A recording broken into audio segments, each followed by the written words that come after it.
What's going on, everybody? Welcome back to another late night in the BrewLab with me, Lone Fox, your Brew Master in Chief. And tonight, in the BrewLab, I'm coming at you with another episode of Spoiler Talk. And, I keep thinking that Wizards is gonna arrive at that point in spoiler season where most of the flashy, like, mythics and rares have been spoiled, and we just get a lot of, like, commons and uncommons. But that does not look like the fact. I just scrolled through it without reading the cards, so I didn't want to spoil any of them for myself, but I can see that there's still plenty of rares here. And, we've got the Riveteers Ascendancy, which I could not help but spoil for myself because I was a little bit on social media today. So there's some good ones, and I think we better just get right into it because there's quite a few to get through. So, first up, we got Plasma Jockey, a 4-mana, 3/1 Viashino Warrior. And whenever it attacks, target creature an opponent controls can't block this turn. So there's a warrior, a samurai that does the exact same thing in standard right now. And this is cool. It's a warrior, so it might fit into that like warrior samurai thing as well. But what I'm really interested in here, like, it's obviously not a very good card. It's just a common, but I just want to talk a little bit about the Blitz mechanic. So Blitz. If you cast a spell for its Blitz cost, it gains haste, and when this creature dies, you draw a card. That is, like, universally what happens with Blitz, okay? Whether it dies in combat or whether it dies at the beginning of your next end step. So you will always then have to sacrifice the things that you've blitzed in at the beginning of your end step. But if you have Theodora in play, which is the boss of the Riveteer crime family. Sorry about all the scrolling, but I just want to show you this quickly if you missed it. Maybe not so likely that you did, but Theodora the Incinerator. At the beginning of your at the beginning of your end step, you may sacrifice another creature. When you do Theodora, the Incinerator deals damage equal to that creature's power to any target, and you create 3 treasure tokens. So basically, you will be able to, with all of these Blitz creatures, order your triggers in such a way that at the end step, you don't just sacrifice the Blitz creature, you'll fling it at the opponent first. And you'll still get to draw the card, because that happens before, it's a full stop there, and then you sacrifice. So if you sacrifice it to Theodora, fling it, you're getting the card draw, the hasty body that's attacking in, and most of the time they have like a little bit of extra value. In this case, it's just tapping down a blocker, but there's some other Blitz cards that have been pretty good, and I think they've sort of been leaking things out in stages. We haven't seen too much Blitz. Yesterday was definitely Cabaret Day, so maybe we're looking at Riveteers Day today, and this is just one of the ones that, probably just draft chaff. Anyway, next up we got Theodora de Rafin, Rafin's Silencer. 2 colorless, 1 black for a human assassin. When she enters the battlefield, you connive. So, if you do the right discard, it'll end up being a 2/2. And then when it dies, target creature an opponent controls gets -X/-X until end of turn, where X is Rafin's Silencer's power. So this reminds me a little bit of is it the Stormblade Charger or something? The little red goblin guy that when it dies, it deals damage equals to its power to any target. This is -X/-X instead of direct damage, which is cool because it can deal with indestructible. But, usually you want to... There's some decks that do their best, especially now with Angel Fire Ignition, to put more counters onto the goblin I was just talking about. So I think in this case we try to do the same. Just the 1 counter that it gets when it enters the battlefield from the connive mechanic isn't going to be really enough to make it like a big enough -X/-X for it to be really relevant. But if we can put some more counters on it, and then eventually it gets taken care of, you could get rid of almost anything. So it's pretty interesting, little uncommon there. We'll have to see how that plays out in the format. Next up, got a Raccoon Citizen. I love this artwork. Cabaret Initiate, 1 mana, 1/2, and you can pay 3 mana, 2 colorless and either red or green, and it gains double strike until end of turn. So you can, of course, because it doesn't require tapping, you can do this during your turn or the opponent's turn, which is quite nice. Quite nice, little common. Definitely going to see some play in Limited, in my opinion, in these Cabaret aggro decks. Next up, we got Big Score. So as an additional cost to cast a spell, discard a card, draw 2 cards, create 2 treasures. That's Unexpected Windfall, like exactly to the T, except there's not 2 red in the casting cost. Okay, so just like a slightly better unexpected windfall, which you can now play in, you know, it'll be a little bit easier to cast. That was actually a huge problem in my, what's the deck I'm thinking of? The Galvanic Despair deck with, you know, the Grixis combo deck that had Galvanic Iteration and Invoke Despair. We needed often to cast Unexpected Windfall, and we just never could quite get that second red land because we were trying to put a lot of things on black to cast the Despair. So this is just makes it altogether a lot easier to cast, and it's the same exact casting cost. It's still instant, and it does the exact same thing. So voila, Unexpected Windfall just got an upgrade. What's crazy is that they'll both be in standard for a while, and so, you know, there might be some decks that run, you know, both. I don't know why you would, but cool. Cool. Next up, Hold for Ransom. A 2-mana aura enchantment. Enchant creature. Enchant creature can't attack or block, and has pay 7, and Hold for Ransom's controller sacrifices and draws a card. Okay, so pretty cool. It's like, finally we're getting kind of, what's it called? Oh my god, pacifism. It's like pacifism, but where the opponent can eventually get rid of it without needing enchantment removal, but they have to pay 7 to do so. The cool thing is they get to draw a card, so tiny little bit of the upside for the opponent, but generally speaking, pretty nice little version of pacifism. Can't attack or block. Might see some play. Maybe in, you know, I've been trying to build a deck around Light Pause, and in Standard it's just kind of trash. Unless you play the Naya Runes, and I refuse to play that stinky deck. So, maybe some more cheap auras like this that we can trigger the Light Pause might be just what we need. And this is a nice little one to kind of stall the opponent. There's some other cards that do similar things right now, but none that do it exactly like this way. Can't attack or block. There's Candle, Trap, and there's a couple of other ones, but they're slightly differently worded. This one is just clean cut, can't attack or block. I quite like it. Next up, we got another reprint, Disdainful Stroke. Can't target spell with mana value 4 greater, just with different art. I've known for a year that you would cast this exact spell and at this exact spot at this exact time. Oh, that is a fantastic bit of flavor text. Nice. Nice little reprint, which means it'll stick around in standard post-rotation, because I believe the last copy of Disdainful Stroke we have is from, yeah, it's from Kaldheim, so it will rotate out. Next up, more commons, more expensive commons. A 5-mana Riveteer Thugs. 4 colorless and 1 black. When it dies, you create a 2/2 black rogue creature token. It enters the battlefield tapped, and it's got Blitz. Meh. Rubbish. Well, not rubbish. Just draft chaff. It's not going to see any play in standard. You know, in constructed. Click Butler is a 3-mana artifact, uncommon, with 4 power and 1 toughness. And at the beginning of combat on your turn, if you control 2 or more multicolored creatures, Click Butler gains double strike until the end of turn. Whew. Hey, that's not terrible. That's not terrible at all. That kind of makes up for the 1 toughness, right? That's really not terrible at all. I'm not sure where I'd play it, but it's a construct. There's going to be finally like maybe a little bit of a construct tribal thing going on. We'll have to keep our eye on this little guy in our artifact decks. You know, the Forsaken Monument has been sitting around unused for a while now, and at one point it was pretty good. We also had, you know, Ugin as a colorless planeswalker, so it was. I made a few really nice decks back in the day with Ugin and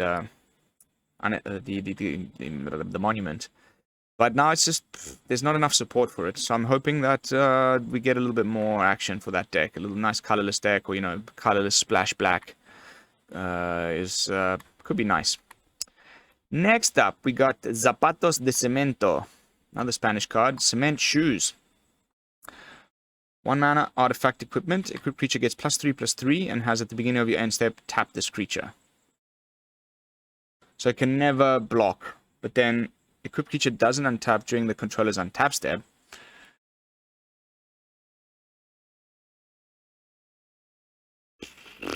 Yeah, this is nonsense. This is rubbish. Because you can't even equip the opponent's creature. So, you know, you temporarily give it +3/+3. Then it attacks, but then it now, you know, cannot untap. But otherwise, you know, you can only put it on your own creatures. Why would you want to do that? I just don't get it. It's a rubbish card. On to the next one. Equipo de Limpieza. Limpieza. Okay, it's a cleaning party. Wow. 4 colorless, 2 green, creature human citizen. It's a 6/6. And when it enters the battlefield, you get to choose one. Destroy target artifact, destroy target enchantment, exile target card from graveyard, you gain 4 life. Okay, okay.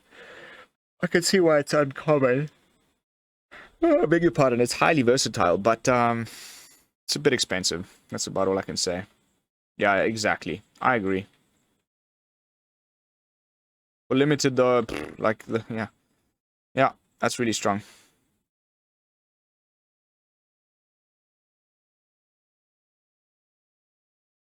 A better Dreadpaw. Really? Next up, we've got looks like the Riveteer signpost uncommon. Crew Supervisor. 1 black, 1 red, 1 green for a human warrior with haste. If Crew Supervisor enters the battlefield in this turn, it has indestructible. Nice. Very nice. Very, very, very, very nice. Man. Aggro decks are going to get a little bit of help because right now, the only thing that like can kind of do it very reliably and consistently, and you know, of course, there's like some nice Boros aggro decks, some pretty nice Gruul aggro decks, one which I will be putting on the channel later tonight, so stick around for that. But the real powerhouse as far as aggro right now is mono white, and the reason for that is because it has all of these tax effects, and it can deal with the sweepers and the tons of removal and things that the control decks have access to right now. And with a couple of the new cards from the new set, like already haven't been seen, like something like Void Rend, there's it seems like aggro is just getting completely shafted. So I like it when you see this type of card that is giving it a little bit more help. Misalaiki, Crew Supervisor. Next up, Pugilist Pugnace. Okay, this one's French. I should be able to translate this. At each time that it attacks, you create tapped and attacking a something creature, 1/1 rogue devil, with when this creature dies, it deals 1 damage to da-da-da-da-da. And it's got Blitz for 4. So is it just the way it's always going to be, where the Blitz is 1 less than the actual casting cost? So it's 5 to cast or 4 to Blitz. If you Blitz this in, gains haste, you attack for 4, you get the devil, and then you draw a card at the end of the turn. That's not terrible at all. And then if you've got the Ziatora thing that I was mentioning earlier, you just fling a 4/4 at the opponent's face after all of that. Nice little uncommon. We'll have to see if it makes a splash. Next up, we got a rare here. Finally, first rare of the night. Widespread Theft. Okay, this is the red Hideaway enchantment. So Hideaway 5, whenever you cast a multicolored spell, create a treasure token. Then you may pay Wooburg, and if you do, you may play the exiled card without paying its mana cost.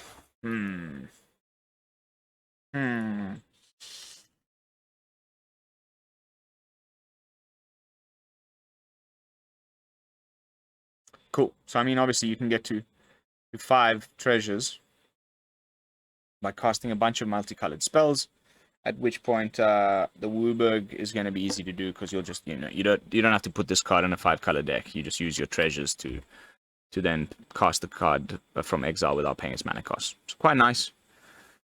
Not my favorite one. It's good that it's cheapest one, I think, so far, at 3 mana, but definitely not the strongest one. I still think that the white one's the strongest. Next up, ooh, nice artwork. Corpse Explosion. 1 colorless and a black-red for a sorcery speed card that, as an additional cost to cast a spell, exile a creature card from your graveyard. That's going to be easy enough to do in the sack deck, of course. And then Corpse Explosion deals damage equal to that exiled card's power to each creature and planeswalker. What? What? This is so good. This is so good, man. Oh my goodness. This is so freaking good, man. To each creature and planeswalker? Are you kidding me? In the Riveteers deck, you know, you're blitzing in stuff. There's plenty of stuff in your graveyard that's big, and you just, you know, exile one of them. Who cares? 3 mana, sweep the board. Reminds me a little bit of something like Draconic Intervention, but just better. Nice one. Very nice one. I was just saying how the aggro decks were getting some help. This is kind of dangerous. How many sweepers are we going to have to worry about? I don't know how it's going to end up playing out this standard, but it's looking really explosive. Pun intended. Next up, we got Civil Servant. A Selesnya 2/3 cat citizen. Whenever Civil Servant attacks, you may tap another untapped citizen you control. If you do, Civil Servant gets +1/+0 and gains lifelink until the end of turn. So it becomes a 3/3 lifelink when you tap another citizen during combat. Not bad. Not a bad little card, but I don't think it'll see much play. Although there's a cat tribal type citizen thing going on here in the cabaretis with Darling of the Masses. And where is she? Janine Faye. So who knows? Might actually end up seeing some play. That's not a terrible effect. A little bit of lifelink there. Next up, we got Glittering Stockpile. It's a treasure itself, but it costs 3 mana to cast. And you can tap it to add 1 red, and then you put a stash counter on it. And then you can sacrifice Glittering Stockpile and add X mana of any one color, where X is the number of stash counters on it. That's not bad at all, actually. That's pretty nice. I mean, how many more treasures do we possibly need in Standard, though? There's so many treasure-producing cards. But, hey, you never know. And the cool thing is... that going back to Janine here. If you create 1 or more tokens, it doesn't have to be creature tokens. It's going to be treasure tokens, blood tokens, any type of tokens. You just upgrade them into a 2/2 Krat with haste, or a 3/1 dog with vigilance. What a card! What a card, Janine. Yesterday I was a little bit skeptical. The more I read it, the more I'm like, holy crap, that's actually really potent. Next up, we got Rogue's Gallery, a 3 mana sorcery in black. For each color, return up to 1 target creature card of that color from your graveyard to your hand. For each color, so okay, I guess, you know, Wooburg. So you could potentially return 5 cards to your hand, but meh. Yeah, getting them back to your hand is good. And there's a lot of, you know, casualty, there's blitz, there's even the, oh my goodness, the connive. It's all about putting, you know, non-lands and whatever things into your graveyard. So this might actually end up being pretty nice to be able to return more than one thing to your hand that you've just been putting in the graveyard throughout the game. Next up, we got Involuntary Employment. 4 mana, 3 colorless and a red for a sorcery. Gains control of a target creature until end of turn. Untap that creature, gains haste until end of turn. Create a treasure token. Okay, so there's one of these in every set. Gain control of, gains haste, untap it, blah, blah, blah. They're always slightly different cost. This one is actually a little bit above the usual cost. They're usually for 3 mana, but you get the added upside of creating a treasure token. So maybe it'll be better than some of the other ones. But they usually just end, you know, there's the one that's the best one of the current ones. There's been literally one in every set of late. And, yeah, no, everyone. So they end up being played in limited in the set that they're from. And then once you come into constructed, you'll pick the best one of the lot, depending on what your deck's trying to do. There's some that, you know, give it menace, or there's so many different ones right now. In this case, it gives you a treasure. So if you'd prefer to have the treasure, then play this one. But I think there's better ones than that. Yeah, let me just do a quick behind the scenes where you guys can't see. Gain control. Right now, we've got the werewolf one. Oh no, the vampire one, Bloody Betrayal. Then we've got Pax Betrayal. Then we've got Price of Loyalty from Adventures in the Forgotten Realms. Then we've got Shackles of Treachery from Kaldheim. I mean, literally, there's been one in every set.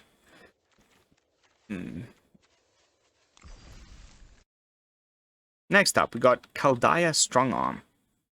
Another common. With Blitz, though. So 5 mana, normal casting cost to hard caster. When it enters the battlefield, you put 2 +1/+1 counters on a target creature. So you can, of course, put it on itself. And that'll make it into a 4/5. Or you can just Blitz it.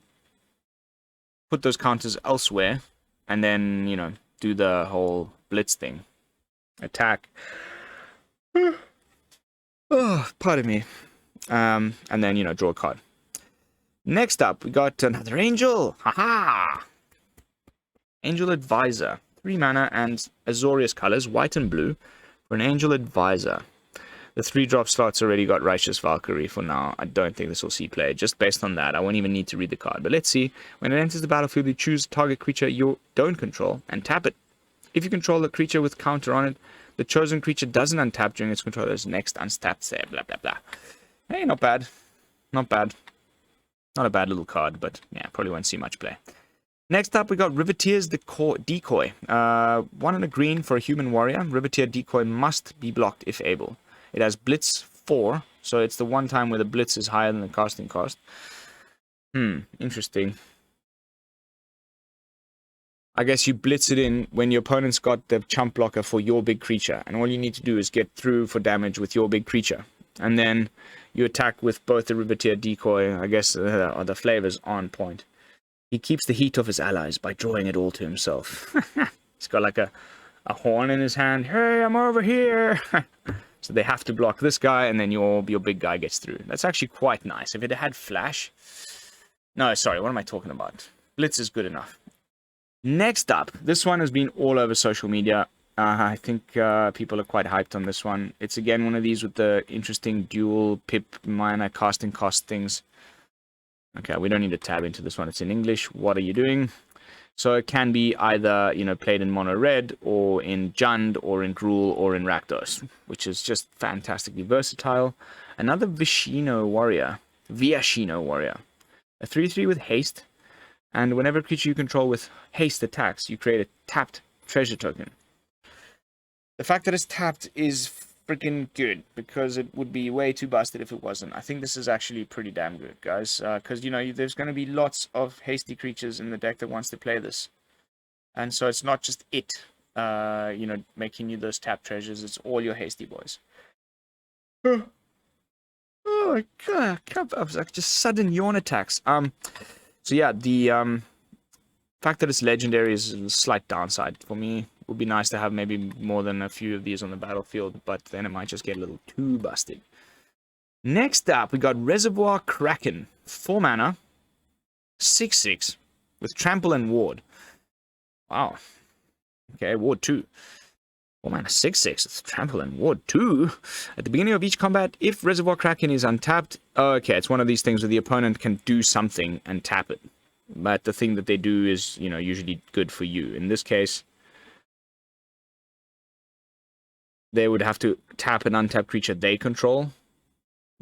That might be quite hard, you know, in some decks. And if they do that, then you tap the Kraken, and you create a 1/1 blue fish creature token with this creature can't be blocked. Nice. Fish creature. Next up, we got Mayhem Patrol. Devil Warrior, another devil. With Blitz. Blitz is same as casting cost, has Menace. Whenever it attacks, target creature gets +1/+1/+0 until end of turn. Meh, draft chaff. Next up, we got another Rhino. Rhino Warrior, the Workshop Warchief. For 5 mana, you get a 5/3 with Trample that gains you 3 life when it enters the battlefield. And then when it dies, you create a 4/4 green Rhino Warrior creature token. And it's got Blitz 6. So, you know, you would get the Rhino straight away, and you draw a card. See, my goodness, for 6 mana, you gain 3 life, you get to attack with a 5/3 trample, and then, you know, you potentially sack it to Theodora at the end step, so you go another 5, and you get to draw a card. That's really, really, really good. That's really good, guys. This is a good card. Keep your eyes peeled for this one. I think that's a really good card. Next up, we got Jewel Thief. 3 mana, Cat Rogue, Vigilance Trample. When it enters the battlefield, create a treasure token. Alright, meh. Ooh, here we go. Here we go. Man, this set is so fire. I love the way they've like lined up the curves with the you know the Ascendancies costing 3. Then there's always like a 3 mana. In this case, it was this guy that's like the signpost uncommon, and then there's a 4 mana one that's usually really strong. And then I really like the way they've laid out the curve in some of these decks. And this is a pretty nice one by the looks of it. It's a 4 mana, 1 colorless and Riveteer colors, black, red, and green, for a 5/4 with trample, Vishino Warrior. And whenever it deals combat damage to a player, you look at the top card of your library. You may play a card. You may play a land from the top of your library or cast a spell with mana value less than or equal to the damage dealt from the top of your library without paying its mana cost. If you don't, put the card into your hand. Wow.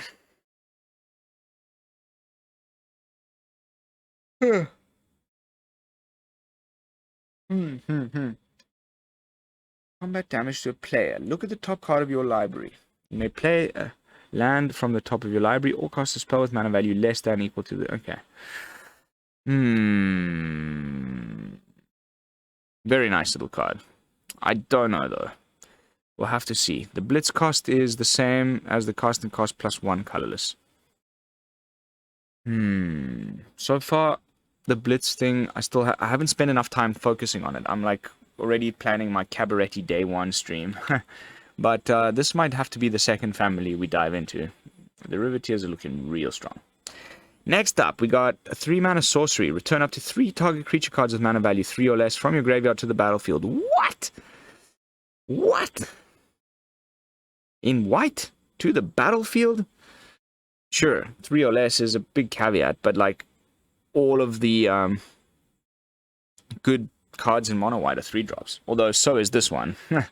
So I wonder if you want to take up a slot that would usually be taken by Adeline or Redain, or, you know, Elite Spellbinder, and run some of these instead. But the ability to get them back to the battlefield, and, you know, with your Elite Spellbinder, get your death triggers, all that sort of stuff. I can imagine this being really annoying in this playline. So the opponent plays a Shambling Ghast, and you're like, ah. Turn 2, you play your Talia. Turn 3, you go for the... And he might, you know, he can't cast his Deadly Dispute to -1 your Talia with Shambling Ghast, because Talia just taxed the Deadly Dispute in his hand by 1. And then on turn 3, you play this guy. The opponent finally is able to do the thing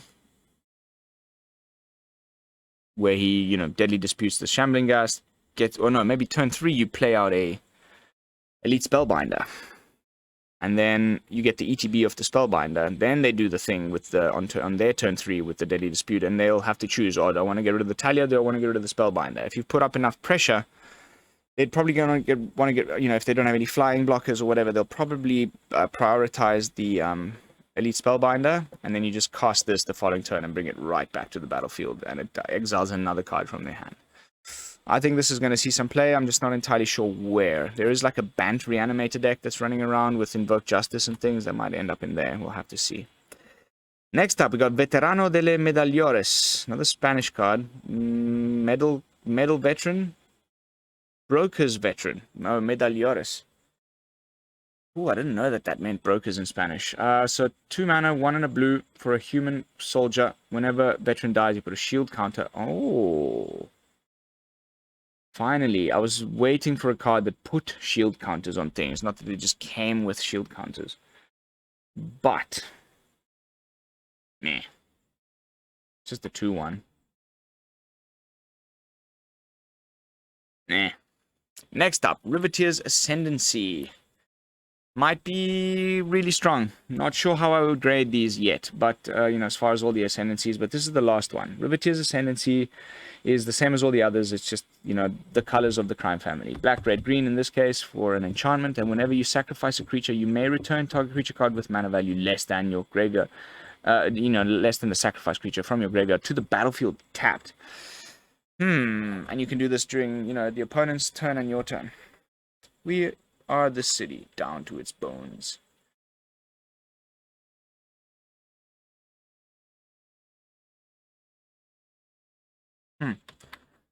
This is so good. It's like reverse pod.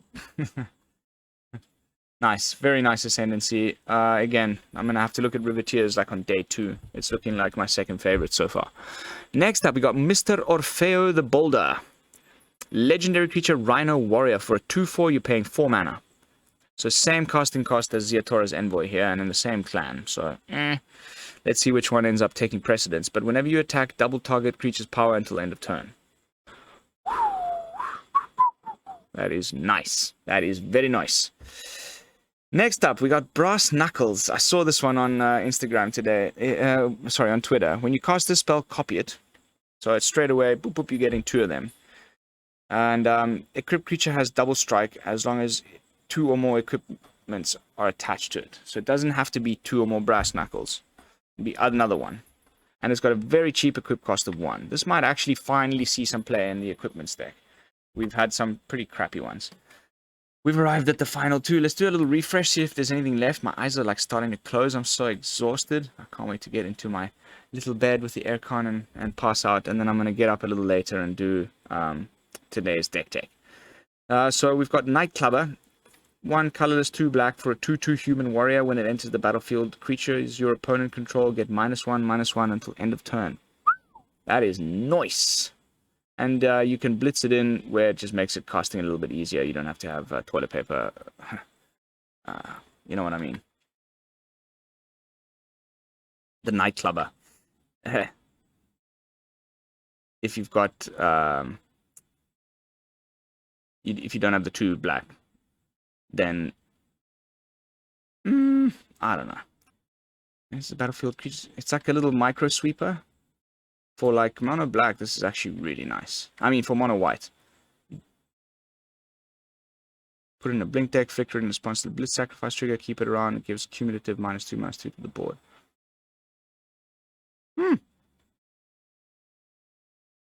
Alright, we'll have to keep an eye on that one. It's actually pretty nice. A little uncommon there. And we've arrived at the final card of the day. Riveteers Initiate. Okay, so we had the Cabaretti Initiate. Here's the Riveteers Initiate.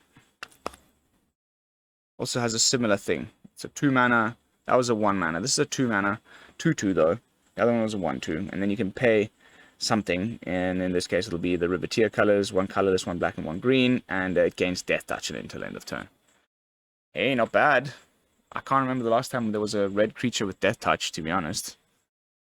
It's been a long while since there was a red creature with Death Touch, or, you know, that had the ability to gain it. So, pretty nice little common there. We'll have to definitely play a little bit of draft on day 1 and have some fun playing limited. There's a lot of these that are just really fun. Like, I can tell that this is going to be a fantastic limited format. But that's going to be it for today's episode of Spoiler Talk. Thank you all so much for watching. Don't forget to like, comment, and subscribe. I will see you all later for some fresh brews. And until then, this is Lone Fox from the BrewLab, signing out. Peace, y'all.